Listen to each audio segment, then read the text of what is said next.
ਅੱਲਾ ਦੇ ਨਾਂ ਤੇ ਬਾਬਾ ਕੁਝ ਦੇ ਦੇ। ਕੀ ਗੱਲ ਏ, ਭੁੱਖ ਲੱਗੀ ਏ? ਹਾਂ ਭੁੱਖ ਲੱਗੀ ਹੈ, ਪੈਸੇ ਹੀ ਦੇ ਦੇ। ਨਹੀਂ ਪੈਸੇ ਕਿਉਂ ਦੇ ਦੇ, ਐਵੇਂ ਨਸ਼ਾ ਨੁਸ਼ਾ ਕਰੇਂਗਾ। ਬਹਿ ਜਾ, ਮੈਂ ਤੇਰੀ ਰੋਟੀ ਦੇ ਲੈ ਕੇ ਆਣਾ। ਬਹਿ ਜਾ ਬਹਿ ਜਾ ਬਹਿ ਜਾ। ਯਾਰ ਇਹ ਤੇ ਆਇਆ ਹੀ ਨਹੀਂ, ਬਿਠਾ ਕੇ ਚਲਾ ਗਿਆ।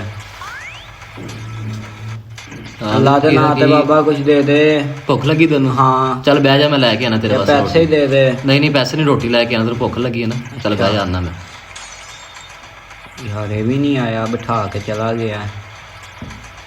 ਓਏ ਹਾਂ ਬਈ ਜਵਾਨਾ, ਕੀ ਹਾਲ ਆ? ਚੱਲ ਮੈਂ ਤੈਨੂੰ ਰੋਟੀ ਖਵਾਨਾ, ਬਹਿ ਇੱਥੇ। ਉਹ ਕਿੱਥੇ ਬਹਿ ਜਾ, ਜਿਹੜਾ ਆਂਦਾ ਬਿਠਾ ਕੇ ਚਲਾ ਮੈਂ ਜਾਂਦਾ। ਤੈਨੂੰ ਚੱਲ ਠੀਕ ਆ, ਮੈਂ ਉਹਨਾਂ ਨੂੰ ਫੜ ਕੇ ਲੈ ਕੇ ਆਣਾ ਤੇ ਨਾਲੇ ਉਹ ਤੇਰੇ ਵਾਸਤੇ ਕੁਝ ਖਾਣ ਨੂੰ ਲੈ ਕੇ ਆਣਾ। ਬਹਿ ਬਹਿ ਮੇਰਾ ਯਾਰ, ਕੁਝ ਨਹੀਂ ਹੁੰਦਾ ਮੇਰਾ ਪੁੱਤਰ, ਇੱਥੇ ਬਹਿ। ਮੈਂ ਆਣਾ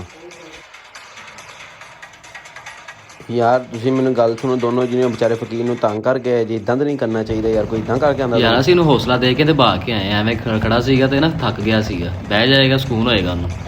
ਅੱਛਾ, ਇਹ ਤੇ ਕੰਮ ਬੜਾ ਵਧੀਆ। ਅੱਗੇ ਤਾਂ ਮੈਂ ਵੀ ਇਹੀ ਕਰਦਾ, ਆਇਓ ਮੇਰੇ ਨਾਲ।